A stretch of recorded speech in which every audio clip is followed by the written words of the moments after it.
I don't want to take up too much time as we're already having a delayed start, but just a brief introduction to Dr. Khalid will suffice to introduce him to those who are not conversant with this distinguished personality. Dr. Al-Mansoor is an intellectual of the highest caliber.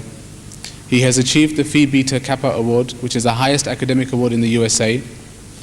He is the director of Islamic centers across the USA. He is the founder of the international law firm Al-Walid, Al-Talal and Al-Mansoor, and he is a founder and co-director of the Arabian African Bank. But perhaps the thing that Dr. Khalid likes to be known for most is that he is a Muslim and he's proud to be a Muslim, and that he's a religious activist. Dr. Khalid will speak to you for 1 hour, following which there will be a chance for you to put your questions to him from this microphone over here. Ladies and gentlemen, it gives me great pleasure to introduce to you Dr. Khalid Al-Mansoor, speaking on the topic of human rights and Islam. Assalamu alaikum. It's a great pleasure for me to be here this afternoon, and I'd like to thank all of you for coming. And thus far, through the lecture tour, it has been an exhilarating experience for me. The audiences have all been very supportive. You've been very helpful. I've learned a lot, and I intend to take the information and knowledge that I have acquired to recycle it everywhere I go. So I thank you very much for your input. Last night I thought the topic was one that posed great difficulty because of the nature of the subject matter. Today I think that the topic perhaps is even more difficult. We as Muslims have a certain sensitivity to the whole concept of human rights because historically we have been continuously abused of being the biggest violators of human rights. We have been projected as people who have very little comprehension, very little sensitivity to the needs, desires, and aspirations of human beings outside of a small little group. We know that this is not true, but we tend to be a little sensitive about it, and sometimes we even overact to the allegations about Islam and human rights, or Islam and the lack of a respect for human rights. I would like to address the subject with frankness and honesty. I am not suggesting that as practitioners we are perfect.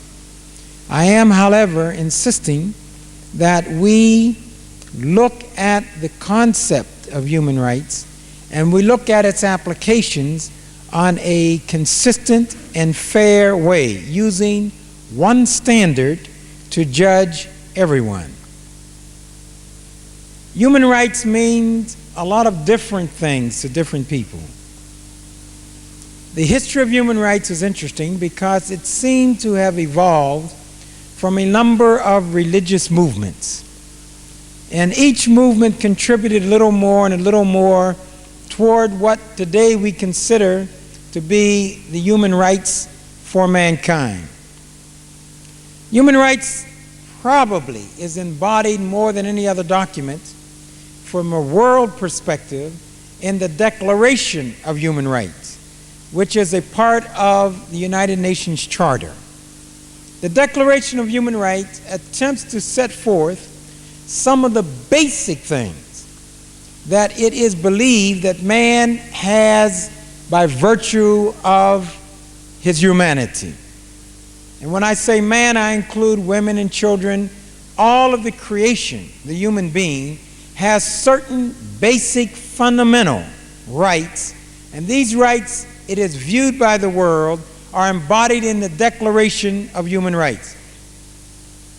But prior to the Declaration of Human Rights, you had some religious underpinnings that helped crystallize what today we consider to be the contemporary outlook for human rights for mankind. On the one hand, you had the religion of Judaism, stemming from Abraham. And that religion, in essence, said that there are certain relationships that people should maintain. The religion, however, defined those relationships for the most part within that particular group. So the Jews generally felt that they were God's chosen people, and that the highest order of responsibility was targeted to other fellow Jews.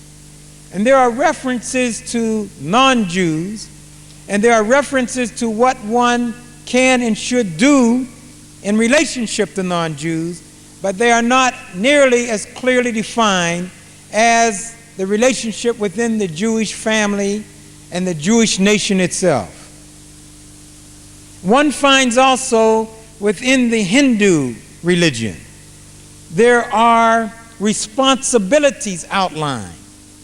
The religion again takes a number of relationships and projects them into the life after death through the concept of reincarnation and through the concept of the interaction of human beings with nature in this world as the opportunity to reach the ultimate nirvana. The individual became the focus of attention and not a group right as such. How is an individual perfecting their individual lives? That became the focal point of the Hindu approach to furthering the concept of man's relationship to man. So that you had within the Hindu religion a number of castes. Those at the bottom were treated from an empirical point of view and from a social point of view in a very crude way. They were called outcasts. Their lives were despicable. If their shadow were to pass over those who are of a higher caste, it was deemed to be both an insult, and some and many were killed or abused because of the relationship. They were told it's not important. Your life on earth is not important. You will only look at this life as an occasion to perfect your life for the hereafter. Some of the trappings of the Hindu approach to human life, namely the interactions, the discipline, the ability to sublimate one's emotions, these feelings were gathered and will later on can be seen in some embryonic way in the Declaration of Human Rights. One of the first major religions to advance a universal concept of human rights was embodied both in Buddhism and in Christianity. Jesus told his disciples, according to his followers, that they should go throughout the entire world. They should not restrict themselves to the Jews. They should not restrict themselves to the Gentiles. Go unto all the world and preach the gospel to every creature. In the course of the ministry outlined for the Christians, they were given some clues as to how to treat each other. And those clues are generally embodied in the Golden Rule. Do unto others as you would have others do unto you. Some of the remnants of the Christian message were preserved and incorporated from those early days of Jesus into a broader social contract, a doctrine embodied in the Declaration of Human Rights. Chronologically, after Jesus, we find the Prophet Muhammad, sallallahu alaihi wasallam, who offered a more comprehensive view of human rights.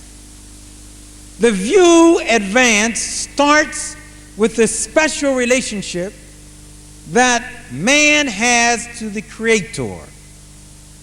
We are taught as Muslims that Allah Himself appointed all human beings as trustees, not just Christians, not just Jews, nor not just Muslims.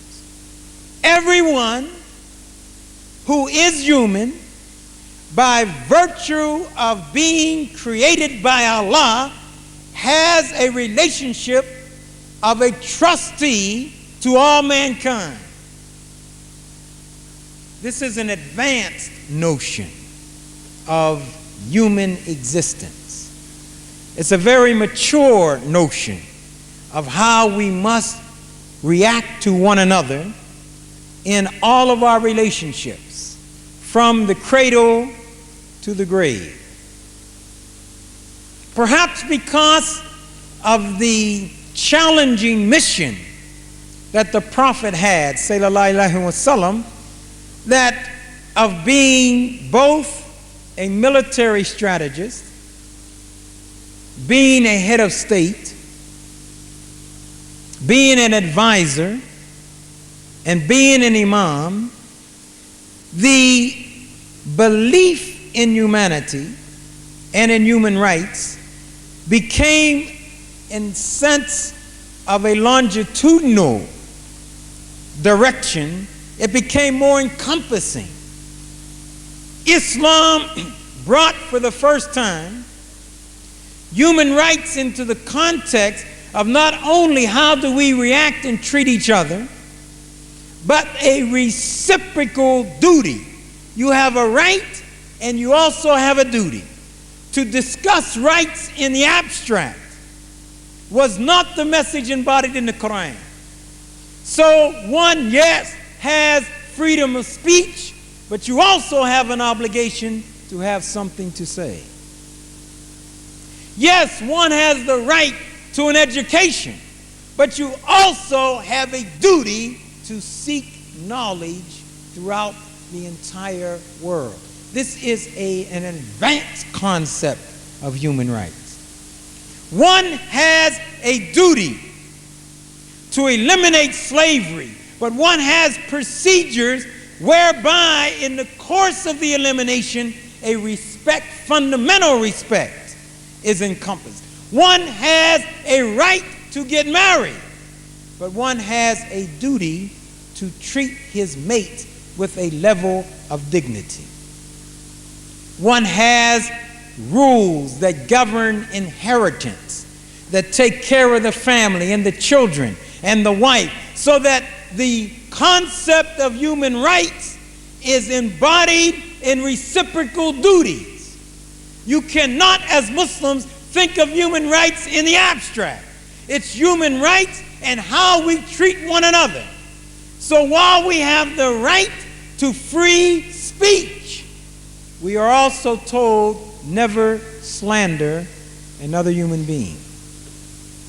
Never lie or defame another human being. We are even admonished we are not to develop nicknames for a human being as an instrument of ridicule. An advanced concept 1,400 years ago, long before the United Nations. A concept that gives meaning to the Quran, that says, this day art thy enemies in despair of thy religion. This day have I perfected for you your religion. A perfect religion, embodying a perfect approach to human rights. I have completed my favor unto thee, and I have chosen for you, for your religion, al-Islam. Alhamdulillah, we have a blueprint that tends to produce a certain satisfaction and a certain joy. It is therefore understandable that we become a bit sensitive when people accuse us of being the most consistent violator of human rights.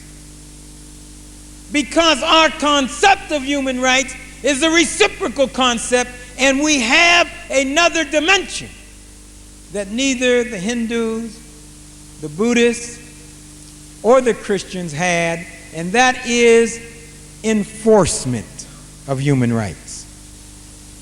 The concept in the Quran is that not only are there certain basic rights endemic to all mankind, the fruits of the creation of Allah, but we have an integral, ongoing responsibility to one another. And finally, we have a forum whereby those rights are protected and continually implemented. A forum, Sharia, the rules and regulations captured, implemented, and on an ongoing basis interpreted to make sure that we do not violate the human rights. Today we are looking to the United Nations to guarantee the human rights for our civilization. But 1,400 years ago, the concept of enforcement was embodied in the message of the Quran. Certainly you must be asking yourself, if the Quran had such a glorious message of human rights, if the Quran had such a noble blueprint for human rights, why do we see and hear constant violations of human rights among Muslims, Muslim states, and Muslim groups? This is a question that cannot be ignored. We cannot say that our sensitivity to one another will permit us to ignore the delicate questions of human rights. Before I begin to address our shortcomings as well as our successes, let me emphasize a little more the framework for human rights that's embodied in the Quran. If we look at the United Nations today, the Declaration of Human Rights, they give us what they feel are the accrued notions of human rights today. They embody the right to worship God as anyone sees fit. That is deemed to be a basic human right. Theoretically, how do the Muslims stack up with that prescription? Islam in the Quran said that we are forbidden to enforce our religion on anyone. We are not permitted to take the sword and to enslave people to make them Muslims. That is condemned explicitly. Many religions have no such condemnation. Secondly, the Declaration of Human Rights says that educationally, every human being should have the right to an education. How is that consistent with the Islamic perspective? The Muslim is told that we must search for knowledge from the cradle to the grave. Everywhere. If it becomes necessary to go all the way to China, the Muslim is told you must go for knowledge. You don't have to go for money. You don't have to go for marriage. You don't have to go for an inheritance, but for knowledge, we must go. That's how important knowledge is to the Muslim. The Muslim is taught that we must search the universe for knowledge. Search the universe. There is no dimension or methodology for knowledge that should be foreign to the Muslim. This is integral. On one occasion after the Battle of Badr, the Prophet sallallahu alaihi wasallam was introduced to those who were captured in that war, in that battle. And he looked at them and he said to them, if you will teach 10 Muslims to read and to write, you're free. What greater testimonial for knowledge can we have? When I look at the Declaration of Human Rights, I tell them, you have a theoretical document, we have an obligation. The interaction. It is not only a right, we have an obligation to implement knowledge. So one is not surprised that when they find the mosque, you find the madrasa, you find the school. When the Prophet sallallahu alaihi wasallam was 53 years old, and he left Mecca going to Medina under the direction of Allah. At 53 years of age, he was carrying bricks to build a mosque and to build madrasa, showing the importance of education to the Muslim, both a right and a duty. So we not only have a right to go to school, we have a duty to learn. Muslims should have the highest grades in all of the United Kingdom. All over the world, we should be the greatest scholars because we have the right and the duty intertwined together. In passing, it is worthy to note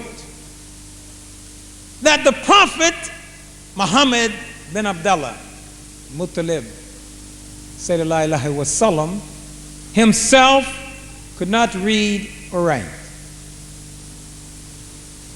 What would be our great temptation if you were presiding over a large number of people and you could not read or write?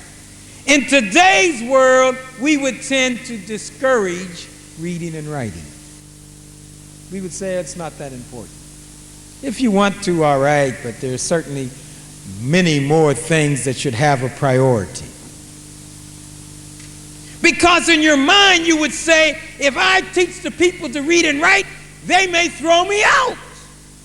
They may want to take over and say, you are not qualified. Some of our religious leaders have fallen into the trap of becoming addicted to power and forgetting the mission of Allah.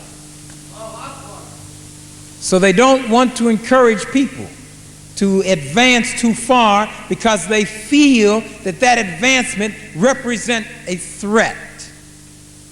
But the Prophet sallallahu alaihi wasallam did not read or write. Nevertheless, he said, all of you must obtain knowledge. That is a defining characteristic of a real leader. One who feels secure within himself. One who is not trying to exploit the people.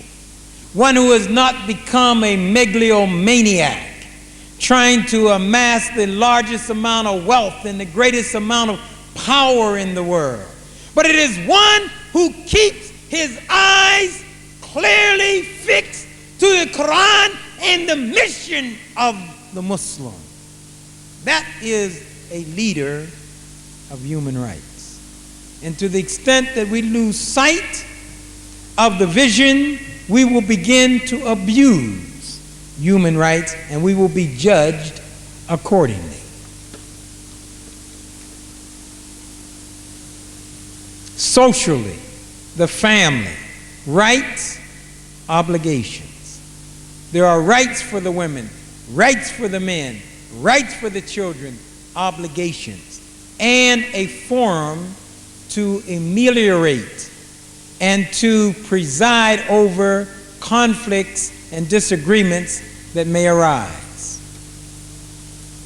The Declaration of Human Rights talks about the rights of women and children.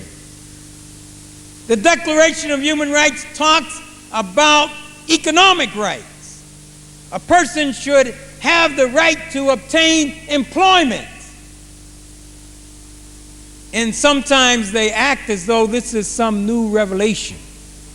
But when you read the life of the Prophet, sallallahu alaihi wasallam, the economic blueprint is outlined. We are told that if you only have a needle and thread, sell it. Be a merchant. Merchandising, commercial enterprises.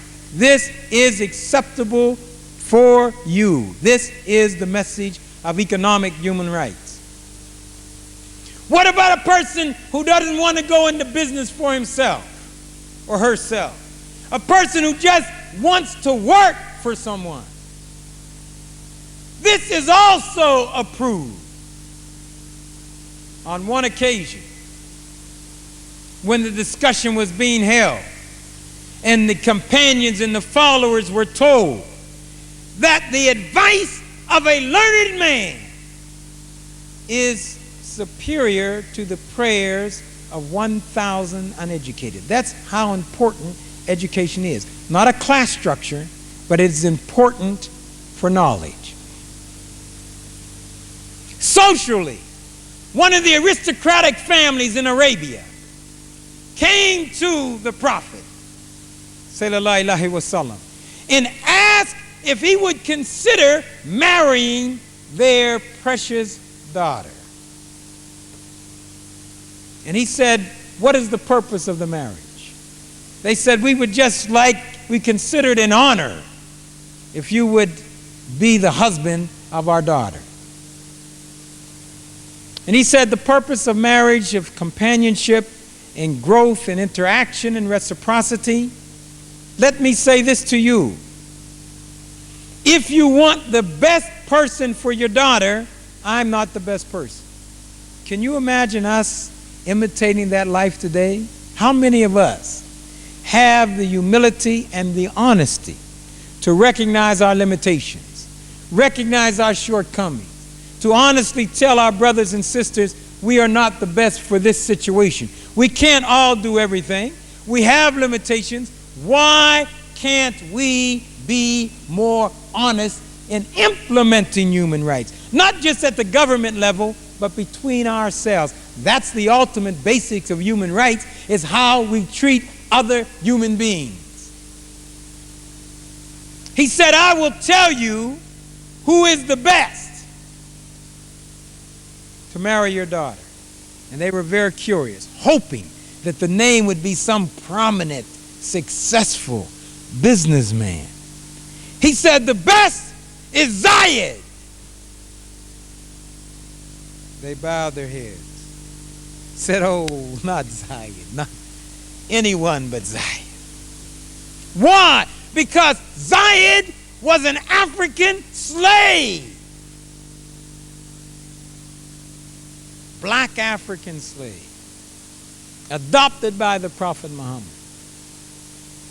So that aristocratic family looked at Zayed, looked at the Prophet, looked at the daughter, and they just felt terrible. And then the message was given. Islam does not tolerate class or social prejudice, discrimination, or racism.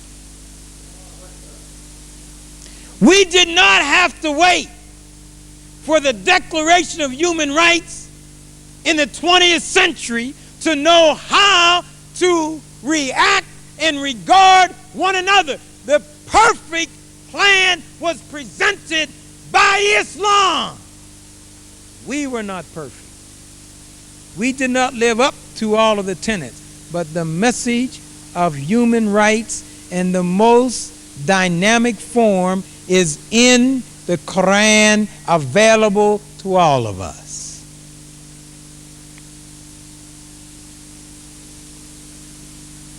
Economically, some of the companions saw a man who had a job. And they went to the Prophet, sallallahu alaihi wasallam, and they said to him, please, this guy is so energetic. Won't you speak to him and get him to do voluntary work all day long? We could really use him. He speaks well and he has a lot of energy. We could be passing out flyers and we can go and greet the people and show them how to advance the deen. He said to them, I have a question. Is he working every day in order to protect and take care of his family? They said, yes. They said, is he working just to amass money to show off, to get the largest mode of transportation, to have the largest number of camels, to be able to wear the finest clothes? They said, no, this brother's not like that. He really has a good heart. He said, if he is working for his family, he is working for Islam.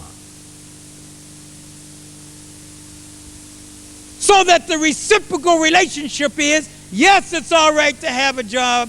Yes, it's all right to be in business for yourself. But whatever outlet you select, you must be efficient, you must be thorough, and you must be responsible. That gives rise to the meaning of economic human rights. To say that we have a right to have a job and no one wants to work is a waste of time. To say that we have a Declaration of Human Rights related to economic and labor and people are lazy, we are not accomplishing anything.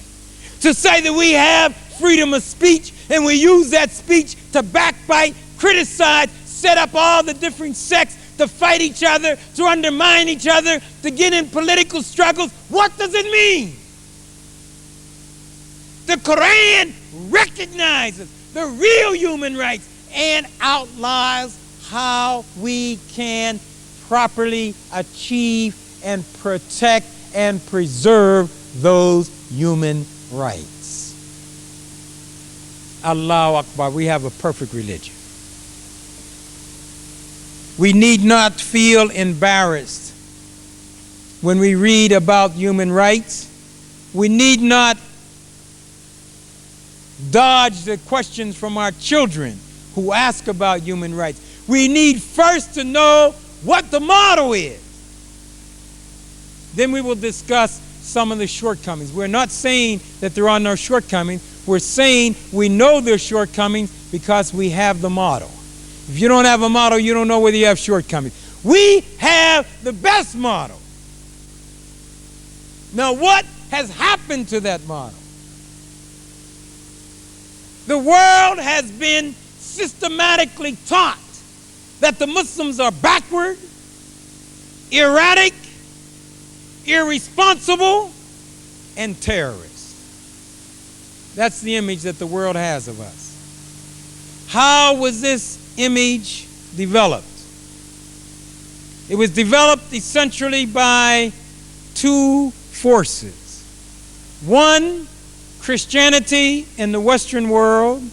Two, Judaism in the Western world. We have been singled out by both individually and collectively for different reasons and for common reasons. The Israeli Zionists want land that is not theirs. And most of the people who live on that land are Muslims, and therefore, in order to get as many people to support their theft of the land, they must undermine Muslims. So the front pages are filled all the time. Muslims fighting Muslims. If the United States invades Panama, they don't say Christians invade Christians.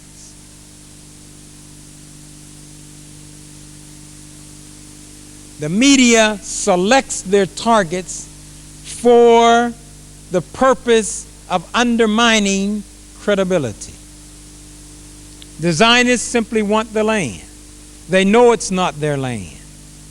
They tell us and they tell the world that we deserve land because of what Hitler did to us. But if we're going to recognize human rights, we have to take their request in the framework of human rights and political equity. If Hitler killed 6 million Jews, give them part of Germany.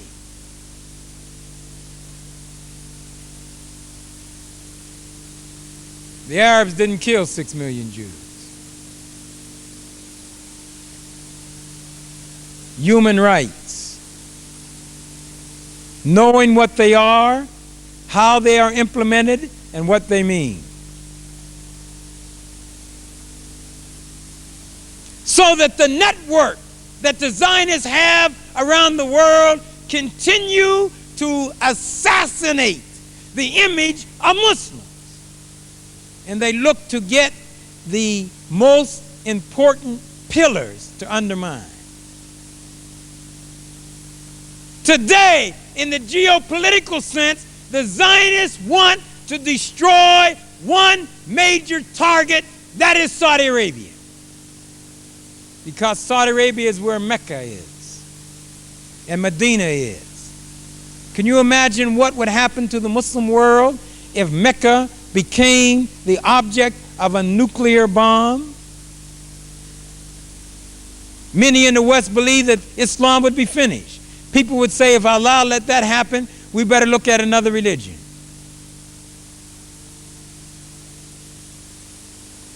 So we will help the conspiracy by not thinking, not reading, not analyzing, just criticizing. Doesn't matter who it is. Just criticize and criticize. The Catholics are not going to spend night and day criticizing the Vatican. The Vatican's not perfect, and they have disagreements, but they take these disagreements into the family to address them. We take all of our laundry outside, and then they put it all over the press and in the newspapers. And you wonder why we are not respected. We provide the ammunition. Allah didn't tell us to do that. We have given in to the power of Satan, Shaitan.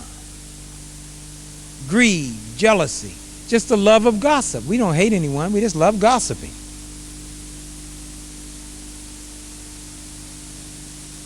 What does human rights mean if we're not going to implement it as it is embodied in the Quran? So the Zionists will continue to take every opportunity they can, movies, television shows, to try to attack Islam.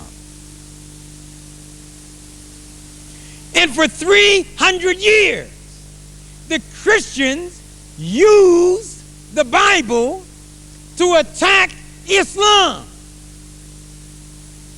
in order to try to control the world. Constantine was the first. After he converted, he said, now with this sword, anyone that doesn't become a Christian, kill him. No discussion, just kill him. That's after Europe took over Christianity. As Europe took over Judaism. Of the three so-called primary religions in the world today, Europe took over two of them and would love to take over the third. When Europe developed their empire on the backs of the third world, they said we can only sustain this empire if we have free labor. But no one's going to want to work for us free. Why should someone just say, because you're white, I consider it to be a great privilege if we could work for you. Tell us when we start. We don't want any money. We'll get mad if you offer us any money. Who's going to do that? They said we have to make people work. That's what slavery is. And we're going to form a type of slavery that the world has never known. It's going to be based on race. And we're going to select Africa to be the great supply of slavery. The church wrote a letter, Padre Casas, and he said, we can't kill the Indians anymore, but the Africans is wonderful. Bring them in as slaves. There's a recent book out defining the owners of slaves and the slave ships and the transportation. And the book is very controversial because it shows that probably over 50% of all the slave traders were Jewish. Everyone talks about the Arabs, but we can document name by name who was making the money. I'm almost tempted to tell you the name of the book. I don't want to get you in trouble.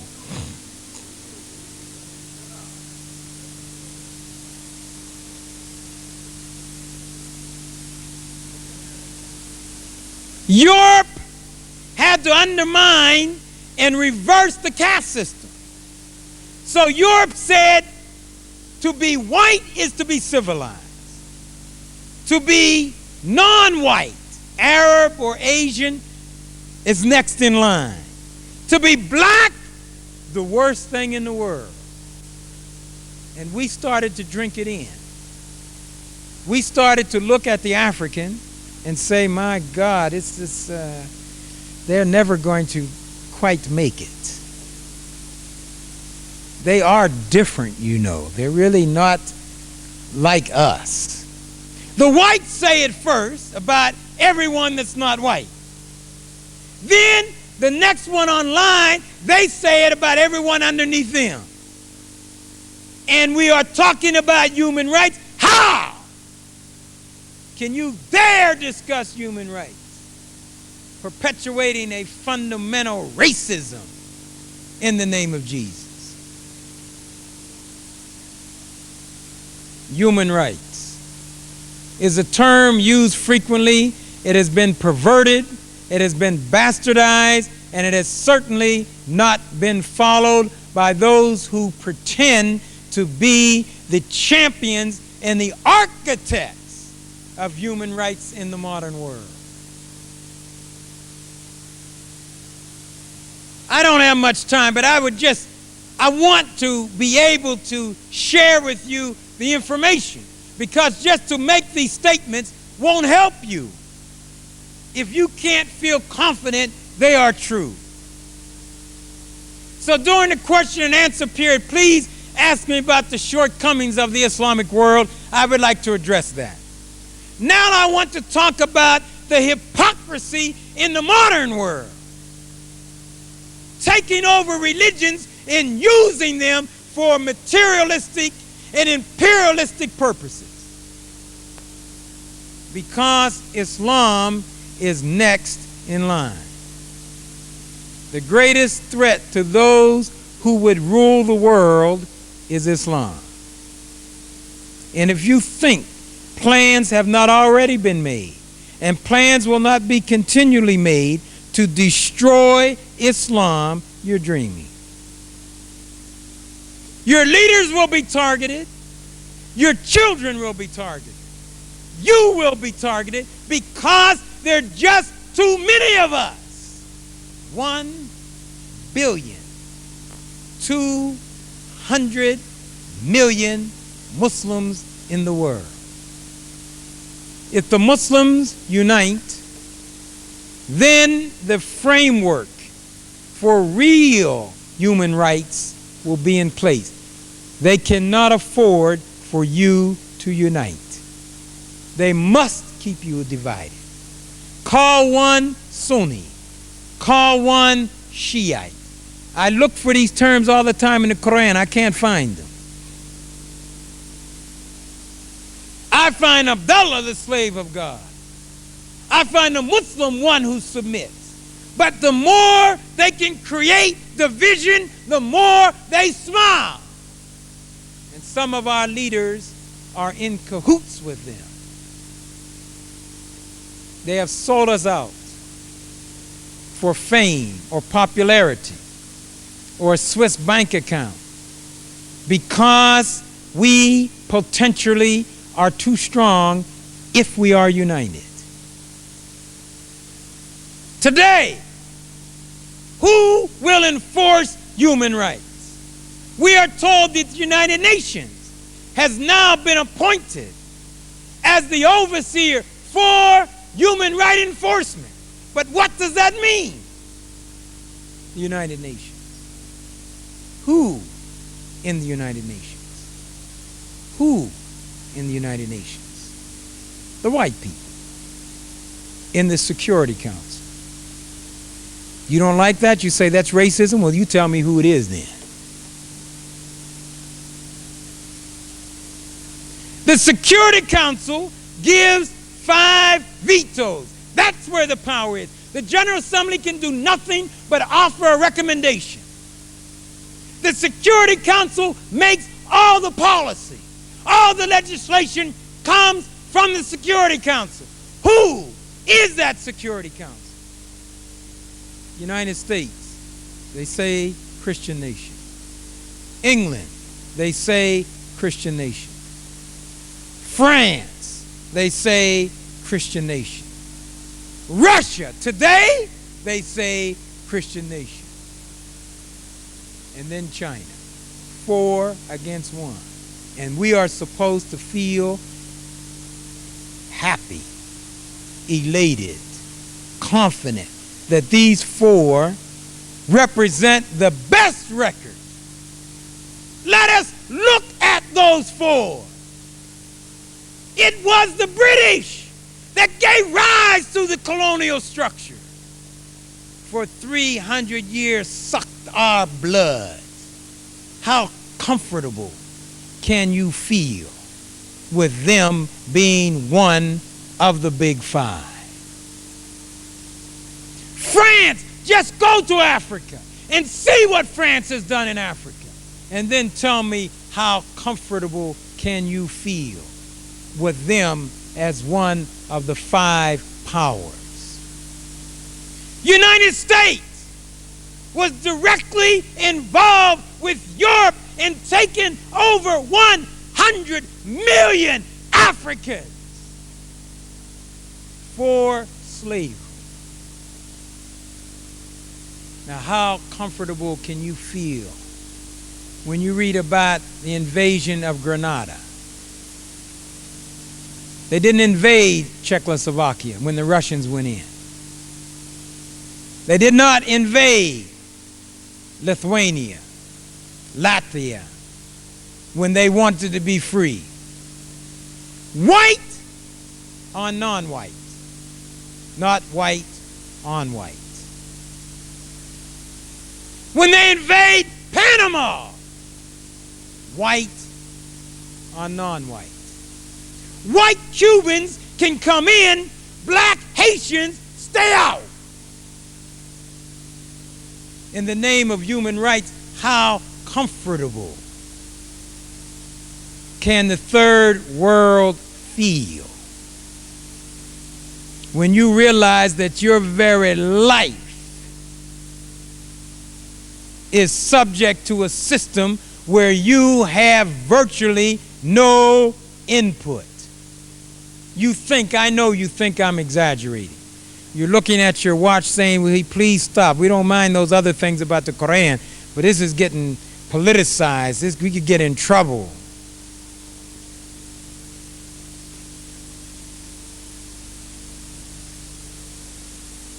Unless we know the truth, we will be destroyed.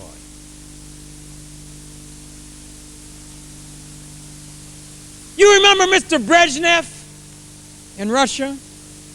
He wrote some letters to Mr. Nixon in the White House.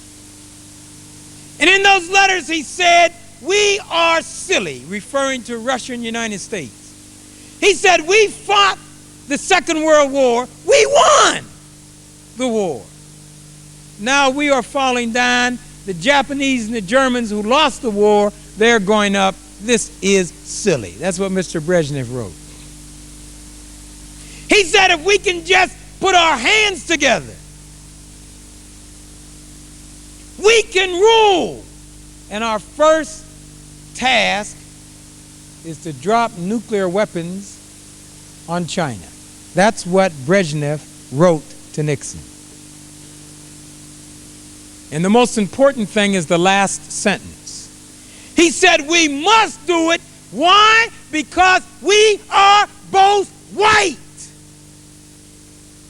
They were supposed to be die-hard enemies. They were supposed to be committed to the destruction of one or the other. But behind all of that Cold War language was a reality that we don't want to think about. When Khrushchev came to the United States and pounded on the United Nations table, he had more invitations to the rich white people in America than he could fill. But not those Africans and not those Asians who were in the United Nations. Why? What is it? Why did Europe not just take Christianity and follow Jesus? Why change Jesus' color? Why make Jesus white and all the angels white? Why would the Pope not let a black Pope come to Rome? Why did Napoleon say that I want to take over Islam so I could rule the world? Why? Why was Tarzan depicted as the superior to the African? We Muslims look down on Africa because we have heard so long that Africa's done nothing. We have accepted the brainwashing. Now, where does human rights begin and end?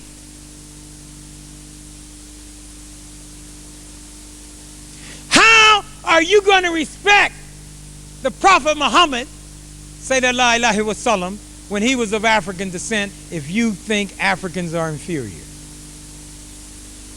You don't want to think about that, right?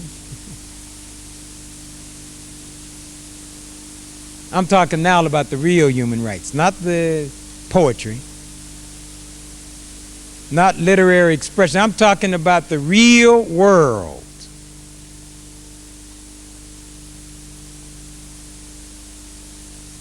The West has now decided that if they cannot take over Islam, they will destroy it. Destroy it. The first step was to intimidate the Muslims all over the world. And CNN did a masterful job in the last war. People became frightened. They said, look at this power and this might. We can't do anything. They lost their faith. They forgot all about the history of Islam.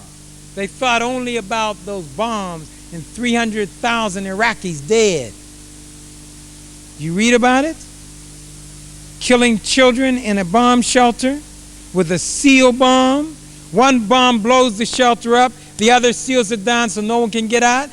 Captured in an inferno. People who gave up and surrendered in Kuwait, leaving the country, shot down.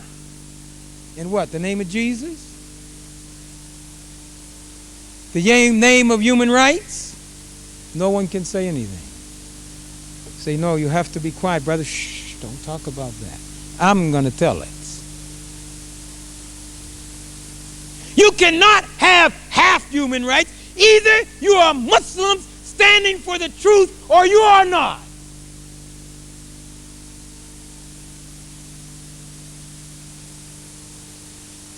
The West knows that in 65 years, if you bring all the white people together, they will not number more than 8% of the whole world. You can't rule if you're only 8%. You're on your way to extinction. Unless you can rule through the mind. Unless you can rule through people being frightened and intimidated, then you can rule. That's the game plan now. Take over the mind. Take over the mind. Let you become addicted to television, night and day. Gossip, alcohol, drugs. Let your health deteriorate through cigarettes. The white people are saying we don't want to smoke too much. Give it to the third world. And we are smoking more than ever. The studies make it clear the effects of nicotine. Say, well, I know, but my father used to smoke and he lived to be an old age, therefore I don't have to worry.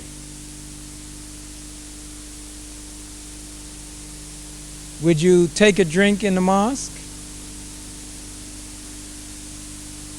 Would you light up a cigar in the mosque? Then why would you do it in your home, destroying the health of your children? This is the real human rights. The health of your children and your own health.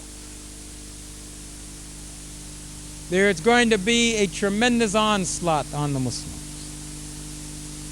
trying to divide one against the other. Did you read where Mr. Boris Yeltsin said that they're going to turn all of their arms away from the United States? The United States is no longer the enemy, so he was asked the question, where are you going to turn these arms? On the Islamic neighbors.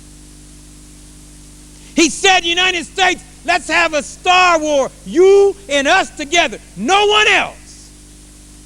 We will control the world. We don't want anyone to have nuclear unless they're white. So they're looking at Iraq every day. They're looking at Libya, Algeria every day. Do they have nuclear or not? But they do not look at Israel. Because they know Israel has nuclear. Where do they get it? From the French, one of the big five that you're supposed to feel comfortable with. The big five that says, get George Habash out. You should feel comfortable. That's what you're told about the architects and the preservers of human rights. My brothers and sisters, you are going to face some very hectic days, and we need to unite. We don't have to follow the pattern of the West and abuse human rights, but we do need to unite. We need to unite with the Russian Muslims, the Chinese Muslims, people all over the world. We need to know each other. We need to share information. We need to share knowledge so we can be properly prepared for the onslaught to destroy our religion. There are too many of us. That's what creates the fear. Individually, they don't care about Islam. If you convert to some little small religion that no one's ever heard of, no one cares. It's the fact that there are 1,200,000,000. And according to the United Nations, in 65 years, 1 out of every 2 persons in the world will be born a Muslim. That's what's frightening. That's what's frightening. As they sit in these capitals around Europe and America and they review these statistics, they cannot accept the fact that we will be in the majority. If these white people would only convert to Islam, they would be able to accept life. They would not be thinking in racistic terms. They would be thinking of all humanity. They must be realistic. From the greatest scientific data that we have so far, and I'm going to discuss this in some of my other lectures at depth because I don't have time this afternoon. We take a drink. Know that the oldest remains a woman. Would you light up in the mosque? Then why do it in your home? Destroying your children.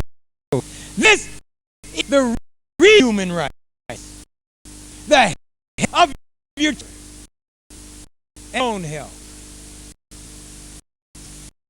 There is going to be a onslaught on the Muslims,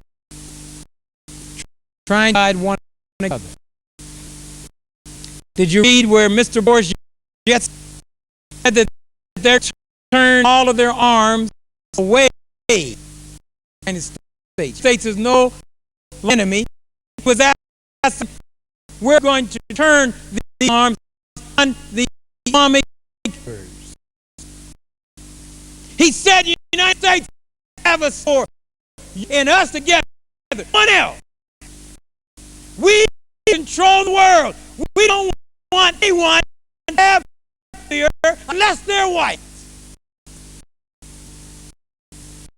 Looking at Iraq every day. at Liberia every day.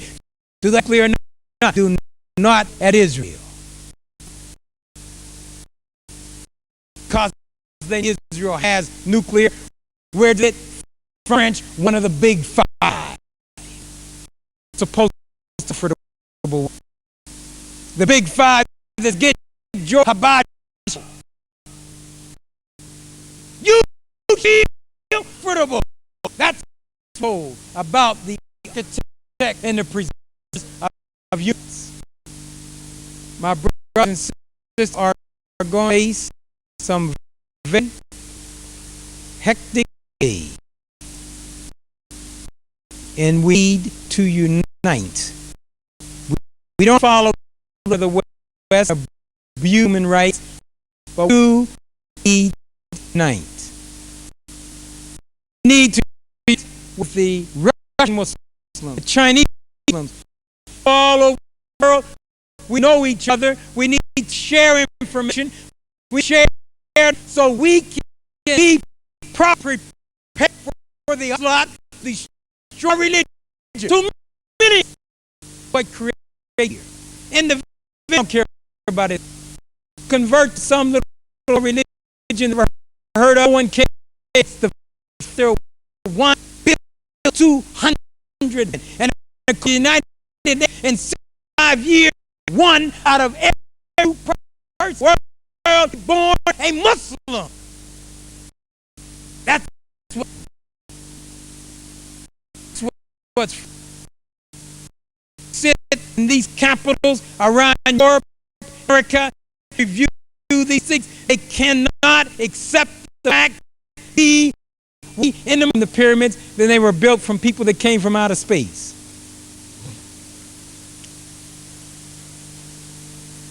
Human rights. In race terms, where are we really going?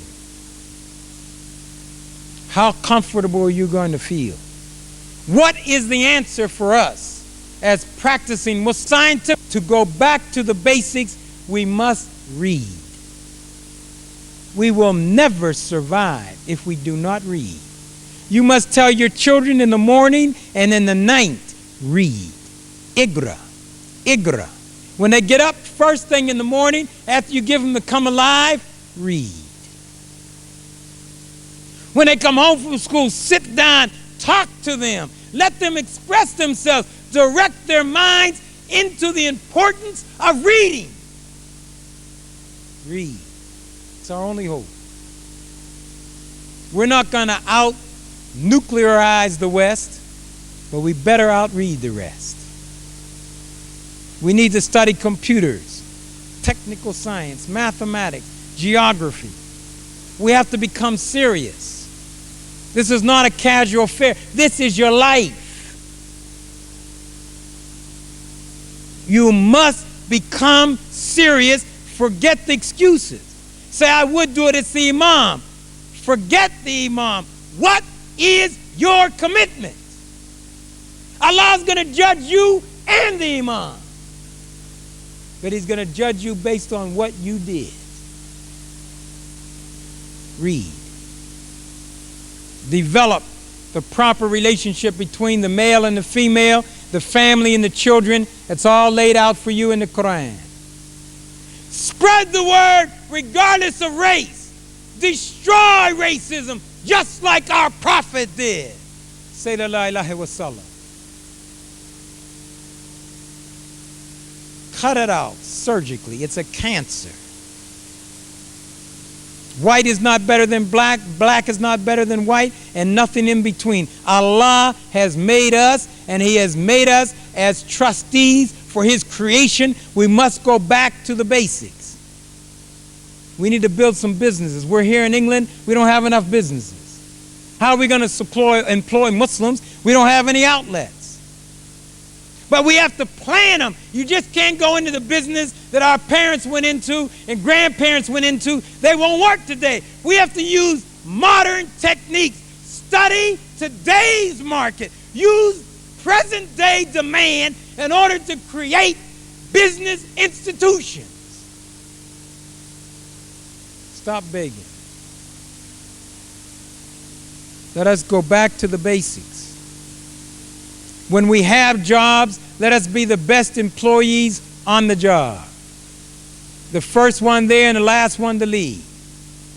Don't engage in a little gossip in the office, or else no one is going to respect you as a Muslim. If they can't tell any difference when you and the other people are working, on what basis would they want to become a Muslim?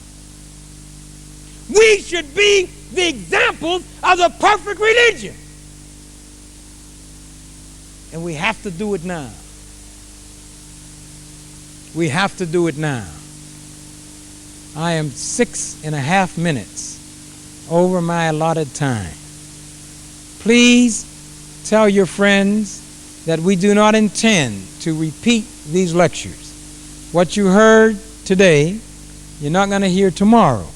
You will hear a new and a different lecture. So get the list and read where we will be throughout the week. There are Qurans and other Islamic literature for sale to help this organization. They're not going out asking and begging for money. They're depending on you to support them. You do that through the Quran so that they can continue to do more. Give the Qurans to your friends. Use them for yourself. That one you've had at home is so dusty now, keep it for an antique. Get a new Quran. We're going to have questions and answers. I want to thank all of you, but before I sit down, give me a generous round of applause. Assalamu alaikum.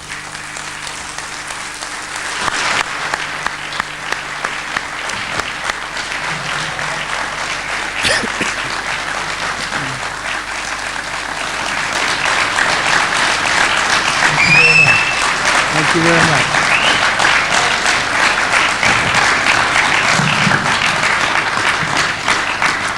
Thank you very much, Dr. Khalid, for a very interesting lecture. And sir, you've certainly opened my eyes to who really is violating human rights. Now is the opportunity to put questions and answers, and for that there's a few brief rules.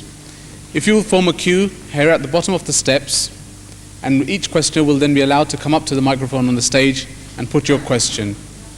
Please make sure that you put a question and not a statement, and that you put one question at a time. If you have another question, please go to the back of the queue and then come forward again. You may ask any question you like, but please try and restrict it to the topic, because the other questions are probably going to be proper to other topics that Dr. Khalid is going to speak on. May we have the questions on this side, please. And while the queue is being formed, I might advise you that the Holy Qurans we have outside are on a special price for this lecture tour. They are only £5 each. Please buy as many as you can to help us to invite Dr. Khalid more often, inshallah. The booklets are also outside for 50 pence each, and the videos of Dr. Khalid's South African tour and all of Sheikh Didat's videos are also available. May we have the first question, please? Brother Dr. Khalid, assalamu alaikum. Alaikum salam. I've come first time in your lecture.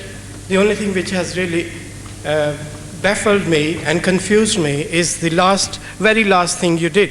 You asked for applaud. Yes. And as I have learned from Islam, after saying Islamic or reading Quran or Islamic teaching, you don't applaud. You say you Tell me in the Quran where I can read that so I'll know in the future. Where in the Quran does it say do not applaud? I don't know that. You could. Brother, that question is not proper to the topic. All right, what we'll do is you try to find it and let me have it for the future, because if it's in the Quran, I will never do it. I'm not claiming that I know. Right, but if we like to learn from you, because we heard when we go to mosques and have these Islamic lectures and all that, we are told not to applaud and say Jazakallah. But we're told many things. Something. I'm simply saying because we're told it does not mean that we are required to do it from Allah. If Allah said it in the Quran, I will never ask for applause. If I do not find a prohibition in the Quran, I feel free to express myself as I feel like expressing myself. And so if someone can just show me in the Quran, I will never do it again. I know it's not in the Quran. I'm very student, of Quran. I don't know Quran at all. But this is my question to you. My answer is clap when you feel like clapping, as long as you're not clapping for anything that's sinful. and it's not prohibited in Quran.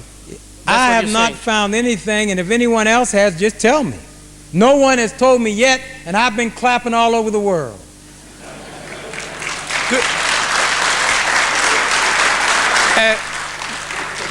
Good luck to you. Thank you. Next question, please.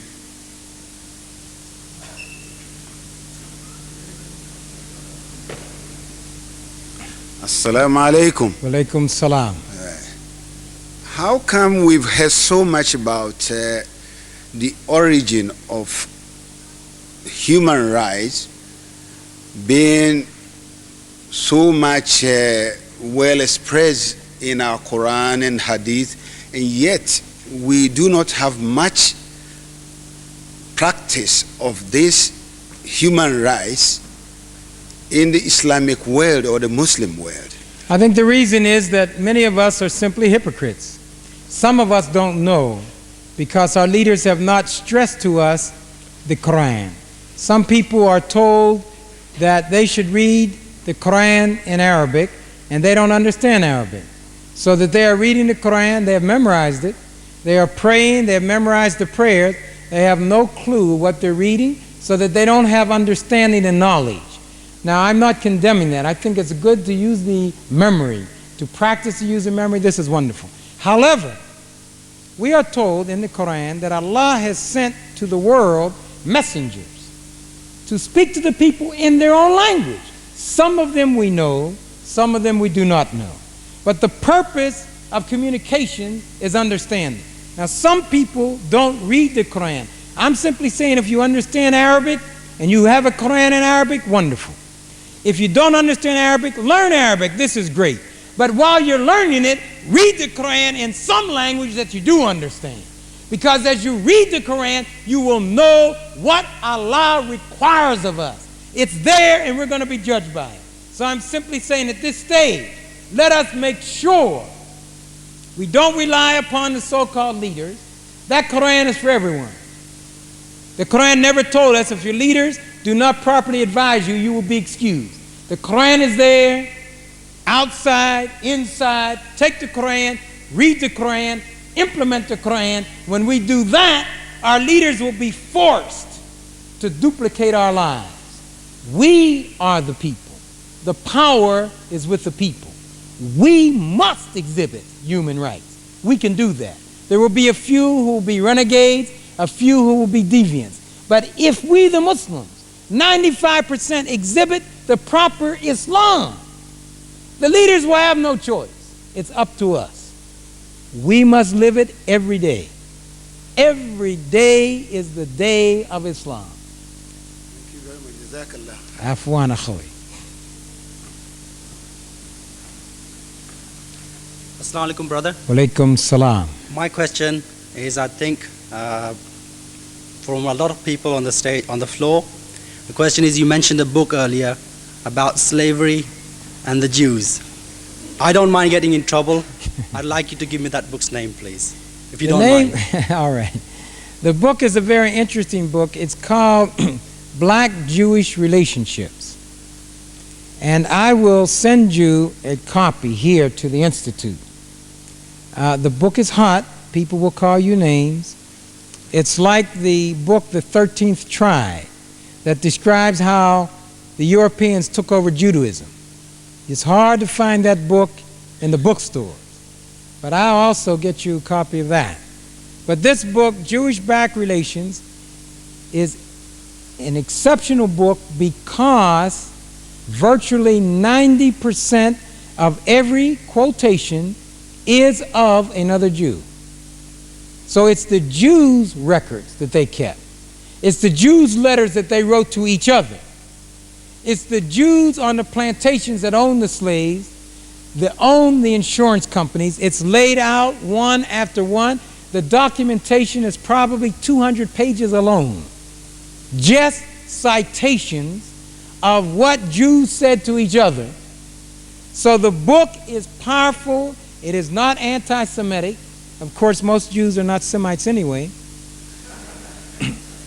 But it is a scholarly book, and I will get you the book, and I will advise you to distribute it freely.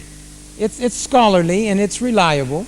And if anyone would like to debate the contents of the book, tell them I would be happy. I didn't write the book, but I will be happy to come back to represent the accuracy of the book. Then they can take the other side, and if it's not true, they could dismiss the book in shortly. They can convince everyone. From television to the streets, we will show the book as it is. It's an incredible book, and we need to know it. Thank you. I'll wait for that book eagerly. It will be here Inshallah, shortly. we will distribute it, and I don't mind being called names if I'm going to give out the truth. And Thank you, alhamdulillah.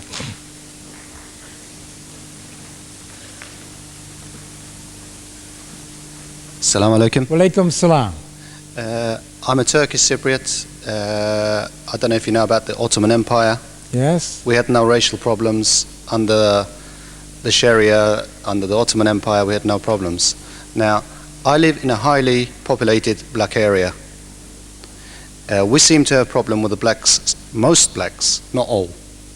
Muslims are not Muslims. Mostly, they're Christians. They're Christians. Now, how do we deal with this problem? Well, that's a very good question. In one of my lectures, I'm going to go into it at length, but I would like to say now that the problems are historic. For over 300 years, the Africans were told and taught that they were the worst on earth, and everyone else was taught the same thing. And for that period of time, the Africans were treated worse than anyone. In the course of the treatment, a certain restriction and contraction of the personality occurred. A personality that today is in need of rehabilitation. Not every single person, but large number of people need to have the personality rehabilitated. And that condition is especially severe in America. It's also severe on the continent. Otherwise, you would not witness what I saw when Princess Diana got married and everyone stopped in Swaziland to see this marriage ceremony. What is this? But it is a reflection of what has been beaten into us. We've been told that the angels are white, Jesus is white, Moses is white, God is white, all the prophets are white. So if all the divine power is in the hand of whites and we look less white than anyone else, it gives rise to an internal personality defect. One of the greatest African nationalists, Chief Awolowo of Nigeria, said when he was young, he thought that the white man must be a Superman, to have such soft, long hair and such a white skin. He must be blessed from all those on the earth. This shows you what that process has done. Now, if we are going to correct that process and to preclude the problems that occur, because blacks can go to some of the people here of the National Front and they have problems. They can go into certain neighborhoods in London and they have problems. People look at them and say, there goes one of those blacks. I don't have to go all the way to South Africa, right here in London. Why? Because the image of a black has been that of the worst and the most undesirable element in the world. Now, we as Muslims want to correct that problem. We would like to correct it in the most expeditious way possible.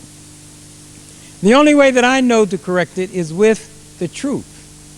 To let the brother African know that you've simply been lied to, and we have been lied to. The whole world has been lied to. But now that we have learned the truth, let us share with you some of the things that you may have forgotten.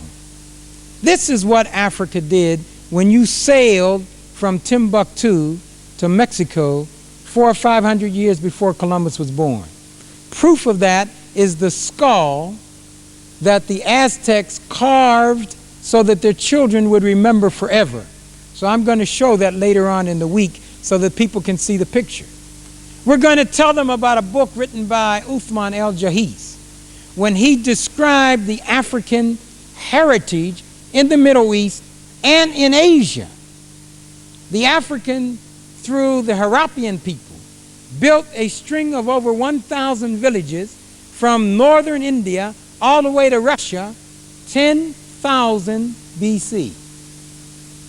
And we have the picture of one of the princesses. I'm going to show Sister Princess. No question, she is a black woman. She looks just like she just came from Nigeria. The important thing is the Harappan society had 2-story homes with toilets in their home 10,000 BC. When I first heard that, I didn't believe it. I mean, with all of my love for Africa, I said, this is impossible. 10,000 BC, how could Africans do that? It is true, I went there myself. The ruins are there, the books have been written. They had a sewage treatment system. All the doors and windows opened up into the court, and then they had the drainage system went outside, so that's why there was no doors out there, so the odor couldn't come back in. They had a hydraulic system based upon gravitation, 10,000 BC. Then I want to show them the picture of Jesus, look like me. Tell them that the Europeans distorted this and changed this to try to make you inferior. I want to rehabilitate you to know what you have contributed to the world.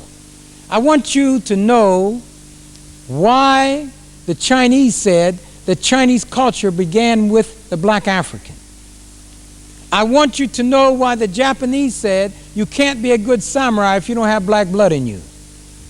I want you to know where the black African was when he arrived in Papua New Guinea. What was the date? I want you to know the Muslim from the Mandingo people who was praying in Peru, and they made a carving with the prayer cap. I have it in the book. 7 African Arabian Wonders of the World, over 130. Then I want to show him Sheikh Saad in Kuwait, the prime minister of the country, so that we don't just dwell in the past, we also come to the present. Sheikh Saad has hair just like mine, darker in complexion than I am, but he is a member of the royal family. Because he is there, I want the African people to know you can overcome that. We don't have to become fixated on race, but we need a heavy dosage to balance the distortions that have taken place in the past. Some white people hear some of my lectures and they say, we like you very much, even some people in the Middle East, but do you have to concentrate on race so much? Yes, I do, because the problem is severe. Now, after I cut away some of the cancer, then I won't need as many antibiotics. I won't need as much come alive and stay alive, because I have given the patient his operation and the patient's now recovering. Right now, I got a very sick patient who needs some strong dosages of honest history, no exaggeration. When I show the great ruins of Zimbabwe, it's frightening. Structures over 10 feet tall. Not one piece of cement holding the bricks together. Not one. You cannot take a sheet of paper and put it in between the bricks. So the engineer had to know enough about the future. 1,000 years, what will the wind patterns be? Will there be earthquakes in the region? What will be the climatic changes in this area to know where to place the brick? Napoleon got so upset when he saw the Sphinx look like me. He shot the nose off. That's where you got the 21-gun salute. Napoleon said, I cannot take this. You see so many pharaohs. Nothing wrong with their hands, nothing wrong with the wrist, nothing wrong with the feet, nothing wrong with the knees, the nose. I have that in the book, about 12 or 15 pharaohs, saying that could this be an accident that wind erosion just attacks the nose of the pharaoh and nothing else? So I need to restore so that people know that in the Middle East, I'm home in the Middle East. This is not just a vacation. African people have been there for years. In Babylon, this is in the Bible. In Ishmael, the father of the Arab race, who was his mother? An African. Who was his wife? An African. So I don't feel inferior when I know my history. But I can't stop there, because then I can give rise to racism. There's a difference between racial pride and racism. The Prophet Muhammad sallallahu alaihi wasallam told his followers that he had African blood in him, but he was not a racist. He was defining his tribal origins and the badge of respect. Now, when we build up our pride, we integrate with the whole world. You can't live alone. Africans just can't live by themselves. But if they feel inferior the rest of their lives, you will always have problems. You will never be able to interrelate. If they feel inferior, now obviously it's either that they don't know about the Muslim, or I might be a white Muslim, they don't know about the Muslim, or there is no message getting to them. They're white rulers, they're Western rulers for so many thousands of years. They accepted Christianity. They have accepted Christianity. Yes. They come to me with their crosses on. Sure. But when they come to the Muslims, we don't teach you. We do the same thing as the Christian. The Christians say, don't teach them about their history, and we say, don't teach them about their history. So how can they distinguish us from the Christian? Every time a person watches television, they're going to see the European standard. Preferably a blonde, preferably blue eyes. So the more you look like that, the better you feel psychologically. It's not that the white people hate us and they said, you know what would be fun? To make people of color feel inferior. And the way to do that the most effectively is just show white people on television. They don't do that. They're simply trying to promote themselves. So that the man will say to the woman, I love your hair. It blows in the wind. And your eyes remind me of the blue of the sea. And your skin, refreshing as it is, it looks like purity. White is pure. So he's just talking to her. The brothers in the corner call this talking trash. He's just talking to this young lady, and he is trying to make her feel good. But me, when I eavesdrop in, I look less like that than anyone in England. So instead of feeling a sense of pride, I feel a sense of shame. So when I start looking for a girlfriend, I want someone that looks like that image. The more she looks like that image, the happier I am. Even though my mother doesn't look like that image, my brother doesn't look like the image, my sister doesn't look like the image, I feel happier. There are people in the Asian community, they want a white woman. And if they can't have one, that doesn't mean they don't want one. They just couldn't get one. Because mentally, that's the image. I understand that. But I'm saying to balance it and to make people healthy so they look at each other not as objects or symbols, but as human beings, and as Muslims, to enjoy full human rights, we have to balance the scale. We have to educate all people to the reality of history, how it operated. That, and then you don't get people running around saying, I'm going to name my baby after Margaret Thatcher or George Bush. Can you imagine that?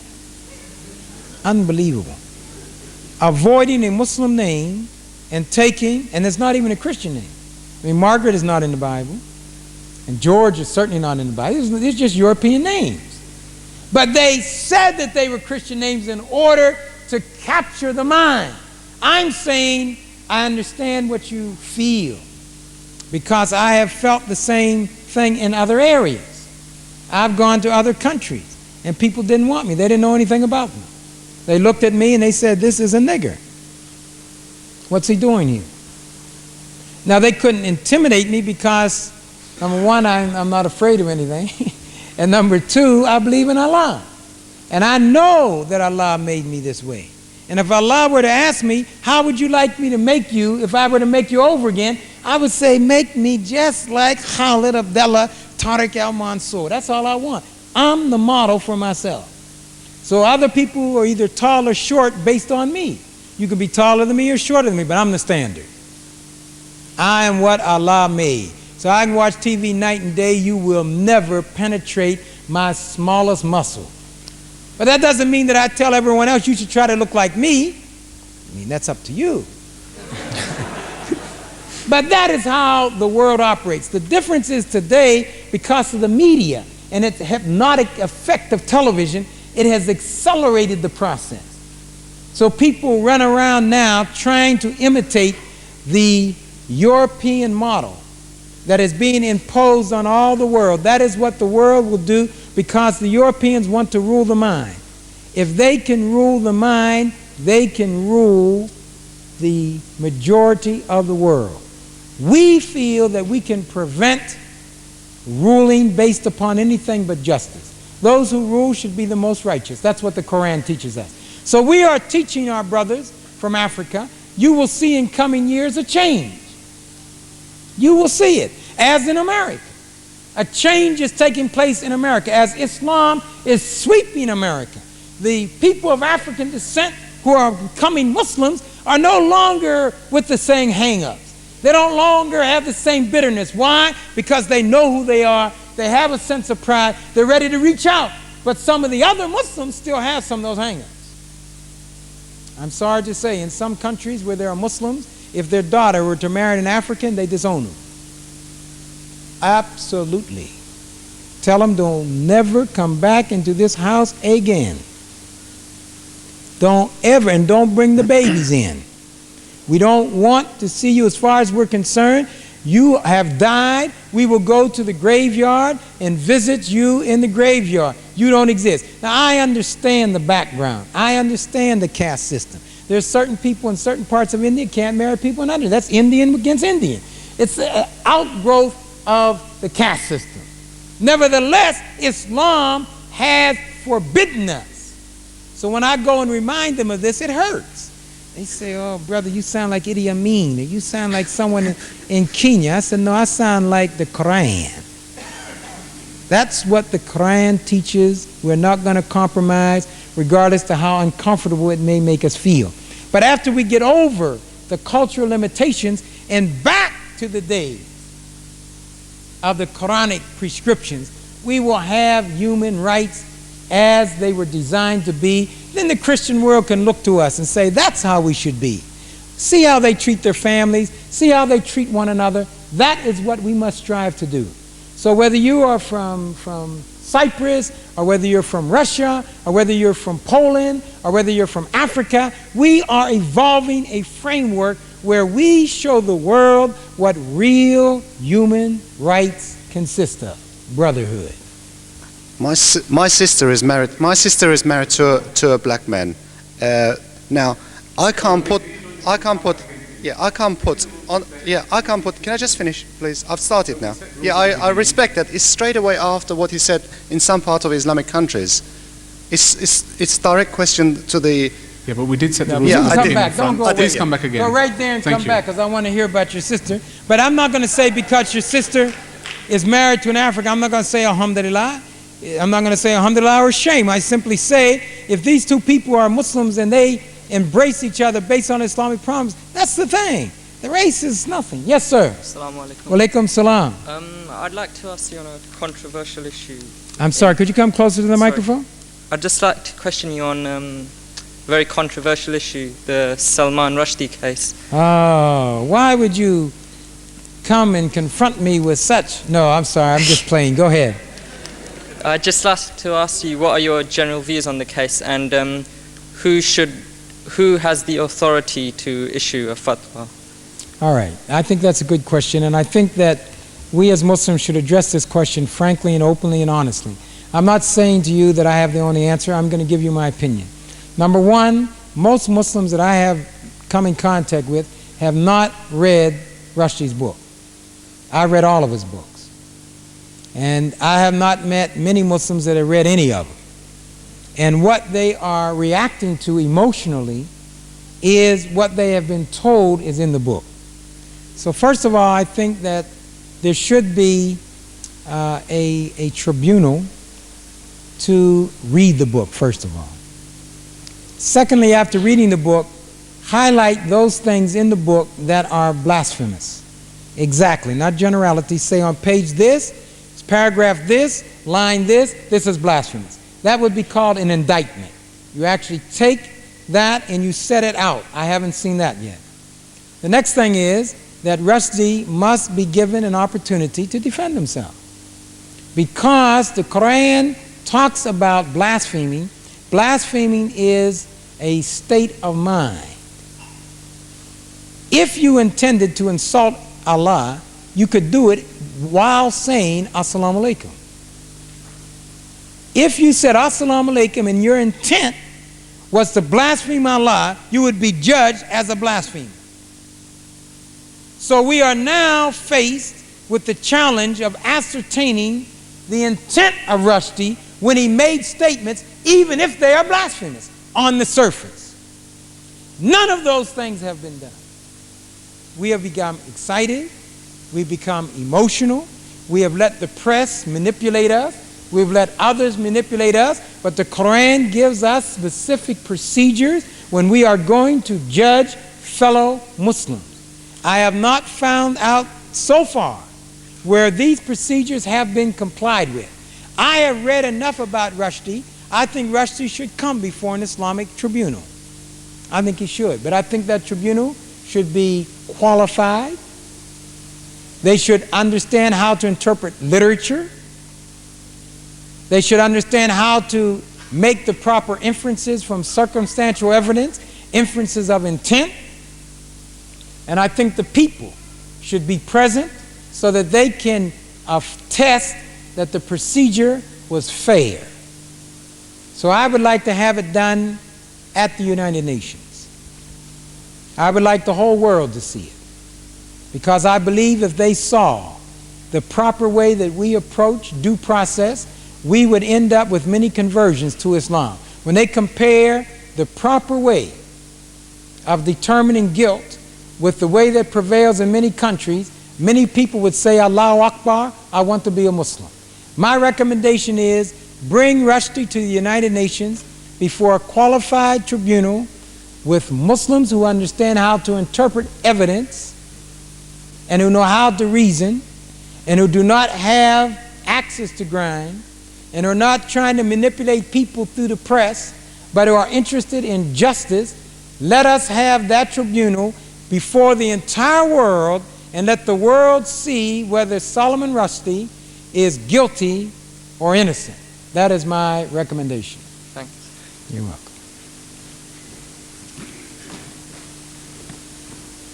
Assalamu alaikum. Alaikum salam. What is the real meaning of the New World Order? Is the New World Order new stage of the imperialism or colonialism?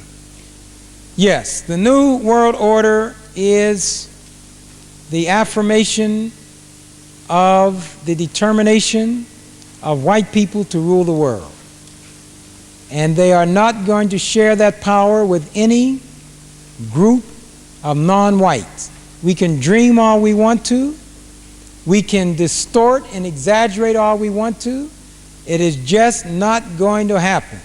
When England and France and Germany and Russia get together, they're going to bash the Japanese, they're going to bash the third world, they're going to bash Africa. If they get ready to invade, it is going to be Falkland Islands, Panama, Grenada, Iraq. They are not going to invade Europe, Eastern Europe. When Russia said to the Czechoslovakians and the Yugoslavians, we are going to rule you, the West said that's not good, but they didn't talk about invading. So they are now saying we don't want these third world countries to have any nuclear arms. No third world. They don't talk about France having nuclear arms. Well, they're civilized. And it's all right for England to have their civilized. They can have Greece. Anyone, Spain, anyone can have nuclear weapons unless they are of African descent or Asian descent or they are Muslims. So that those Muslim countries in Russia, the reason that Boris Yeltsin, now people are listening to him all over, he is saying, I'm going to take those nuclear weapons out of those Muslim lands. So they say, as long as you don't give them to the Turks, it's all right. The New World Order is not a matter, to me, of just making up things. Track the New World Order. Who is making the decisions? Why are Japanese being abused for being efficient? If the United States cannot compete against Japan in America, how could you compete against Japan in Japan? So if the American people know that the Japanese car is better than the American car, so therefore they say we want American cars, what would you expect the Japanese people to want? So they tell them, no, you have closed your markets. You're being unfair. Silly. if you want to compete, compete. If Japan opened up all of their markets completely today, who would get the business? It would go to Koreans because of price, Taiwan, Malaysia, Germany. The Germans are selling cars in Japan. Why can't the Americans? The Americans don't want to even change the steering wheel to the side that the Japanese insist on. They say you just take this car whether you want it or not. That's the New World Order. Japan is going to be targeted. Did you hear the American congressman?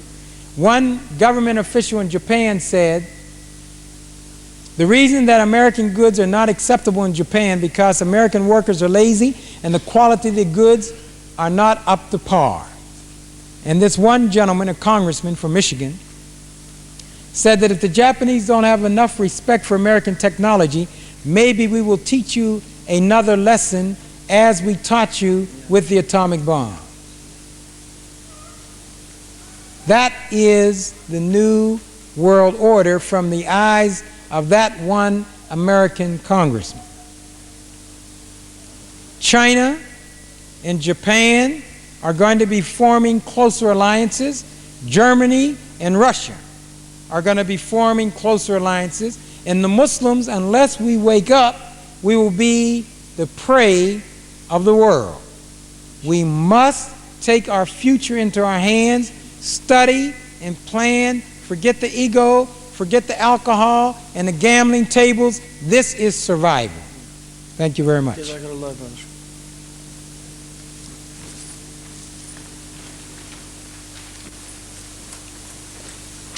Good afternoon, ladies and gentlemen. Good afternoon, sir. We'd like to congratulate you Come for coming, closer. for attending, Mr. Khalid. And my name is Don DaCosta from your local Sifgate. Merely come down to thank you and listen to your talk. Thank you very much for coming. Relating to the exhilarating lecture we have received.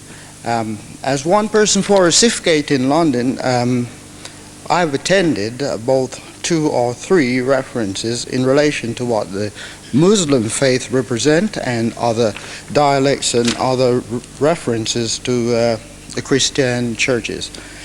We'd like to thank you as a body from the 10th sector relating to the churches once again, and once more the union of churches. I, as one representative, has merely come to say thank you for the lecture and would wish to leave a small sigh. All right, you can give it to the sponsoring group, whatever you like to do. We thank you very much. If you can, we would like you, if possible. There's a gentleman by the name of Bishop Michael Marshall. He is affiliated with the Anglican Church. Yes. And he said that he would like to mount a crusade to convert Muslims to Christianity. And he would like to show the Muslims why they should become Christian. And I respect his challenge. And I would like to help him by offering him a platform. So could you, if you could, or any of your friends, yes, contact the Anglican Church. He sometimes is in the United States and sometimes here in England. Yes. I think he's here for the moment. But either place or both, I would like to offer him the opportunity for both of us to share the platform to discuss Christianity and Islam, not in a debate format. Not a debate. Not to attack each other, but to present the reasons. The reasons. And let the people decide. If you could do that for me, I would be very, very thankful.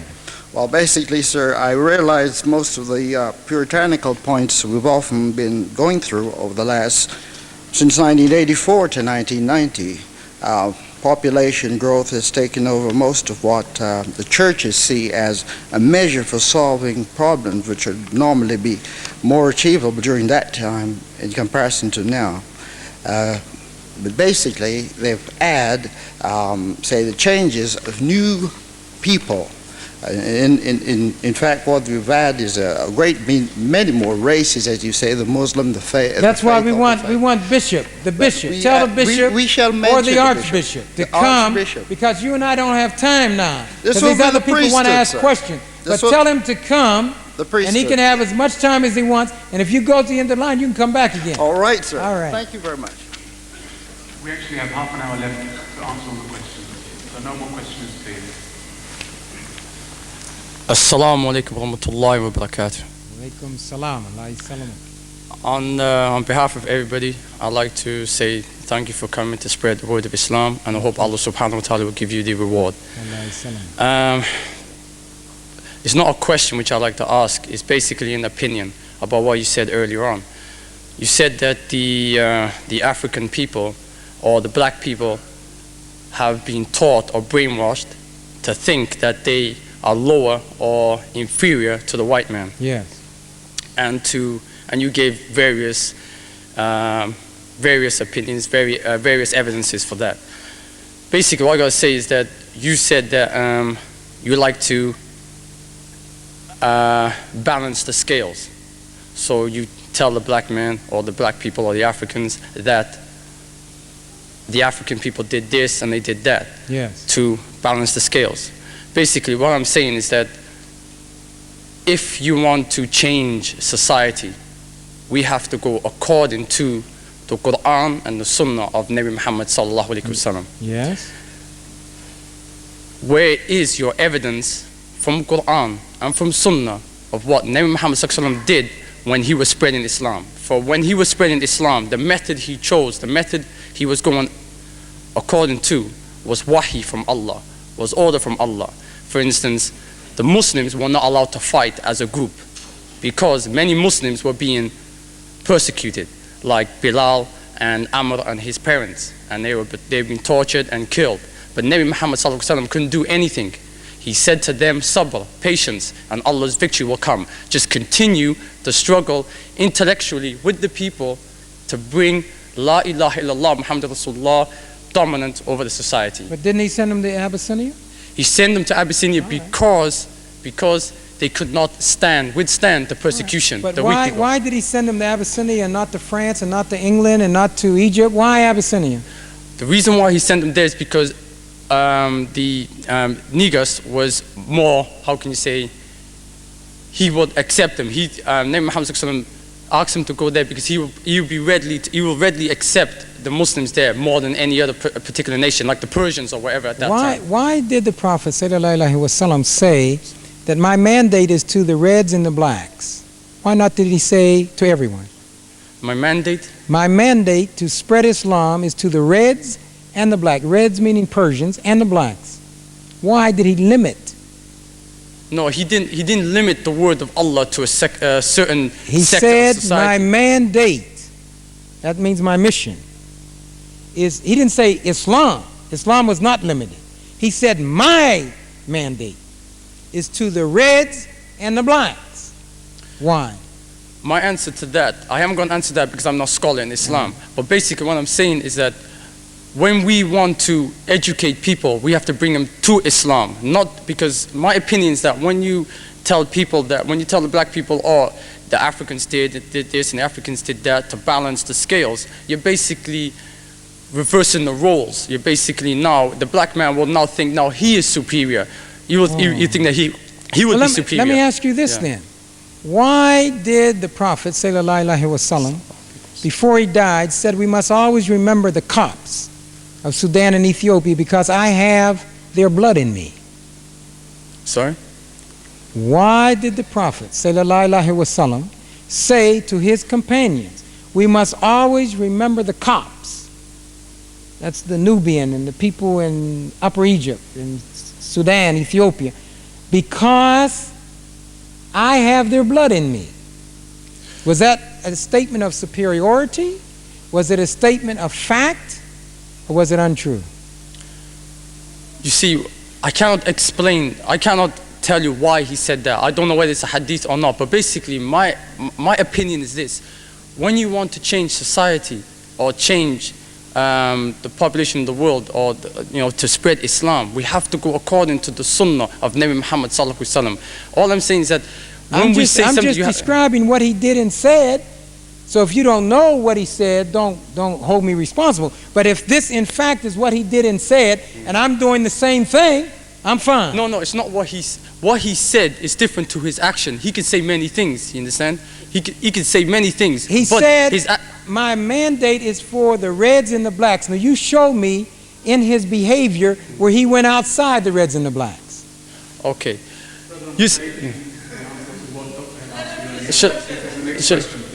Yeah, okay. Yeah. Come on. Question. Go to the back. Come on. Again if you want. Hang around. No, I have no more question. You see, because he's asking me questions, and really, I'm asking questions. I'd like him to You're answer right. my It's question. my fault. I shouldn't have done it. But stay. I want to talk longer. But we have to take the next question. But don't leave. Don't leave. Okay, I mean, okay. just go there. All right. Next question. Assalamu alaikum, Brother Khalid. Alaikum salam. During your lecture, you invited members from the audience to ask you to elaborate on shortcoming of the Islamic world. Well, could you please, if you have... All right. In a brief way, the colonial experience prevented us from following the substance of the Quran. For instance, the Quran that encouraged us to go into trade, the colonial power said you can't trade. The Quran that told us that we should be employed, the colonial system said we decide who will be employed and who will be unemployed.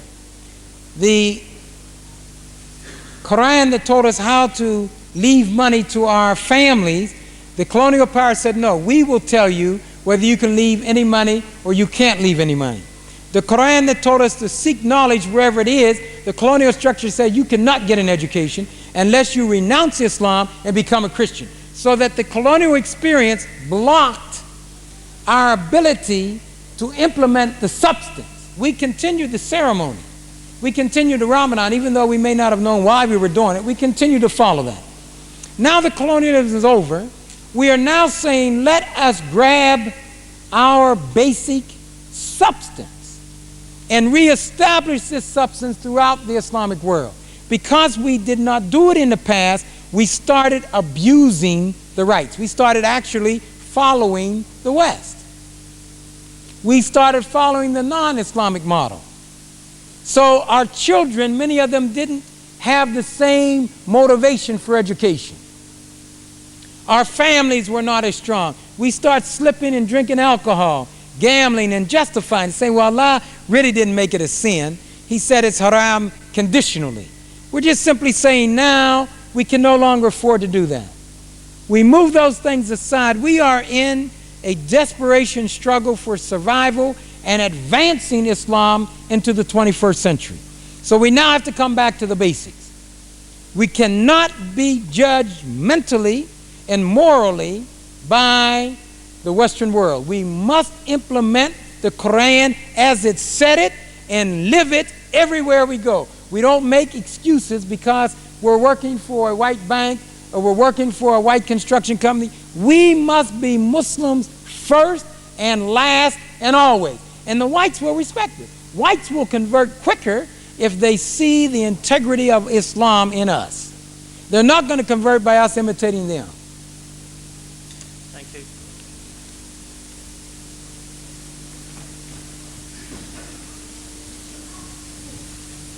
Assalamu alaikum rahmatullahi wa barakatuh. Alaikum salam. Alayhi salam. My question is, what's your opinion on the recent event in Algeria, which democratically they voted for Front Islamic Salvation?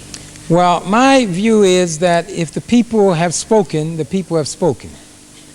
We are taught in the Quran that we must always rule in consultation with the councils, and ultimately the people, the voice of the people, must be the directing force. I think that the West, had it not been Algeria, if they had elections not followed like in Haiti, the West would go and say we're going to give a boycott, we're going to meet immediately, we must go back, and you cannot have military rule, and this is the general pattern. I don't see any justification for a double standard. If they were fair and they were reasonable, on what basis can you deny the people?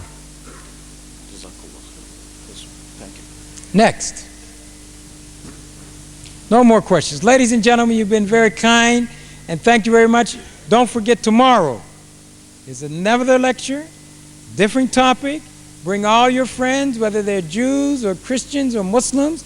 Come tomorrow. In the meantime, tonight, get your Qurans and ask the people outside about Come Alive. I'm not going to discuss it. You ask them about Come Alive, Stay Alive, Look Alive, Feel Alive, Be Alive, and the Mighty T. Ma salam.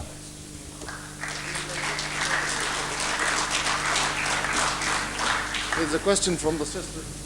Oh, all right. We have one more, I guess. It's a written question from the sisters. This morning I saw on the news that the American churches are spreading their new faith to the old Soviet Union. My question is, how can we Muslims help to propagate Islam in the old Soviet Union? Well, number one, the Christian missionaries are spreading their faith all over the world. They are translating the Bible into Arabic, Urdu. They have targeted Bangladesh. They have targeted Pakistan. They have targeted Yemen. They have targeted Morocco. They have targeted Indonesia, and these people are serious. They have people who are leaving school. After they graduate, they're taking 2 years to go and do voluntary missionary work. They are serious. They're spending millions of dollars printing materials. The deficiency that they have, the biggest drawback that they have is color. When they go to Africa and all these people look at them and say, you're the same ones that enslaved us, we don't think we want to hear it. That's a drawback, but that will not work forever.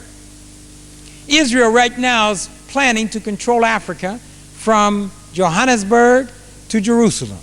That's the plan, economically. They don't want to invest in Africa and put up factories, just an override. 1% to 0.5% on the pharmaceutical business, on the hospital business, on the food business. That's all they want. Africa in 30 years will have 1,600,000,000 people south of the Sahara, not Morocco, Algeria, Tunisia, south of the Sahara. If Israel can get an override on that, they can live on the Arabs' land for hundreds of years with happiness. And we are still sleeping. We're not building commercial ties with Africa. We say, well, Africa's too backward, it's too unstable, we don't want to get involved. The Christian missionaries are looking and hoping. I'm simply saying to you, it is time that we recognize that we are in a competition. Allah is not going to do this for us. We say, well, Allahu Akbar, He will do it. He will spread the deen. He will. Well, what are you there for? How do you show your respect for being chosen for the perfect religion? We say, I would like to do it, but I'm too busy. My children, they take so much of my time. I'm worn out. If you're worn out all the time, take Come Alive and Stay Alive. You'll get energy. You have surplus energy to help with the dawah. I'm serious now. The people are not playing. Some of them are operating on a political level. Some of them are operating on a religious level, but the mission is the same, to control the world and the Muslim. So the Christian missionaries still have Jesus with a white face, taking it to Africa, taking it to Indonesia. We must not go to sleep. George Bush, Ronald Reagan, they profess to be born again, possessed of a mission. They talk to each other. They have their plan while we are divided. Well, I don't like him because he is a different part of town and he came from a different area, and we should have our own mosque, not the one over there. We need to take all the mosques in London, all the imams of London, and put them in a room and lock the door. And we don't let anyone out till we all agree there will come out only as one. There will be one Muslim. There will not be all these different sects running around talking about how long my thope should be, how long my beard should be, how long should I part my hair. What are you talking about? We got serious things to be looking at. Our families and the economic development and education. Don't get sidetracked. Bring all the imams, put them in a room, close the door, lock the door. No one comes out until we have one. Allahu Akbar. Thank you very much.